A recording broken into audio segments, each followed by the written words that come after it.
प्रमोद बर' बिथाङा दिनै संकसनिफ्राय 5 सिट नंलिया बियो गहपुरसिम बा सिमलुगुरिसिम जोंनि जि टारगेट दङ बिनि बिथाङा दिनै सिट जासिगोन आरो लोगोसेनो जाय बिथांमोना इएम बे बिथांमोनाबो गासैबो एरियाखौ कभार खालामनानै गावसोरनि जौगानायनि खामानिखौ जाहाथे फैगोन बोसोरनिफ्राय 2023-24 नि जि फाइनान्सियेल बाजेटनिफ्राय लानानै बे ओनसोलनि जौगानायनि थाखाय खामानि मावो। गोजोन गोरोबथा 2020-27 साननि सुक्ति बायदियै दुलाराय बर' फरायसा आफाद एनडिबिनि मोनब्रै आफाद इउपिपिअ आरो गासै रायजो राजानि मददनि गेजेरजों बे गोजोन गोरोबथा सान्थि सुक्तिया जानानै थाङो आरो दिनै बिटिआर गोजोन गोरोबथानि 3 बोसोरनि बे समाव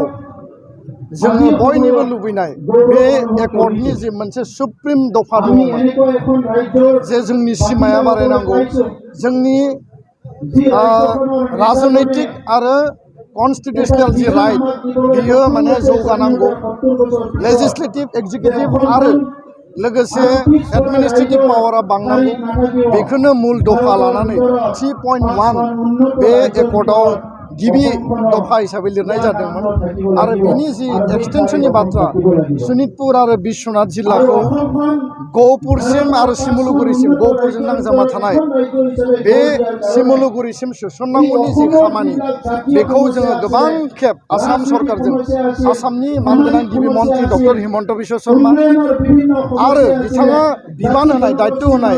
आसामनि केबिनेट मन्त्रि पीयूष हाजरिका बिथांजों लोगोसे बिटिआरनि चिफ प्रमोद बर' जोङो जथायै रायलायनानै दुलाराय बर' फरायसा आफादा दिनै जोंनि 500-600 गामिखौ जेरैबायदि दाबिदोंमोन बे दाबिनायनि गिबि फेज हिसाबै जि गिबि मन्त्रिया 60टा भिलेजनि जि घोषणा होदोंमोन आरो बिनिनो 41 भिलेजखौ 41 खान बर' आरो ट्राइबेल डमिनेटेड बे गामिखौ थिसननायनि खामानिया दाख्लैबावैनि केबिनेट आसाम केबिनेटनि गेजेरजों जानानै थाङो आरो बेखौ नटिफिकेसन होनायनि थाखाय दिनै खामानिया कमप्लिट जाबाय आरो बेखौनो दिनै वेलकाम खालामनानै दुलाराय बर' फरायसा आफाद बिश्वनाथ जिल्ला आरो सनितपुर जिल्ला आरो लोगोसेयैनो गहपुर ओनसोलनि रायजो राजाया दिनै दिल्ली नोगोरै बरायदों आरो बे ग्रान्ड माने welcome ceremony of BTR extension बे बरायनाय हाबाफारियाव आसामनि केबिनेट मन्त्रि पीयूष हाजरिका बिथाङा दिनै बाहागो लादों जाय इसिङारि गासै हाबाफारिखौ मावदोंमोन लोगोसेनो बिटिआरनि चिफ मानगोनां प्रमोद बर' आरो बिटिआरनि माखासे दैदेनगिरि बिबानगिरि बिथांमोना दिनै बाहागो लादों मिजिंथिदों नैबे गामिया थिसनखांनायनि लोगो लोगोनो जि मोनसे दिनै कमप्लिट पर्यायाव सफैबाय आद्रा थानाय जिखिनि जोंहा दाबि दङ आद्रा थानाय जिखिनि गामिफोर दङ बेखौ जोङो पर्यायक्रमे नैबे नभेम्बर डिसेम्बर दाननि गेजेरावनो आरोबाव गोबां गामिखौ जों थिसनबावनांगोन आरो 5 दैमासिम जिहेतु बिटिआरनि सिमाया संकसनिफ्राय 5 दङ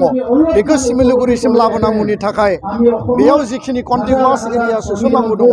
revenue village forest village FRC village बेखौ कमप्लिट खालामनानै बिटिआरनि सिमाखौ कन्टिगुवास खालामनांगोन आरो होमब्लासो सिक्सिडलनि मर्यादाया मजबुत जागोन कारण सिक्सिडला सेटेलाइट नङा सिक्सिडल माने कन्टिगुवास एरिया आरो गोबाङानो दिनै बुंदों जे बेबायदि सेटेलाइट सोनानै मा जानो बेबायदि खामानिजों माने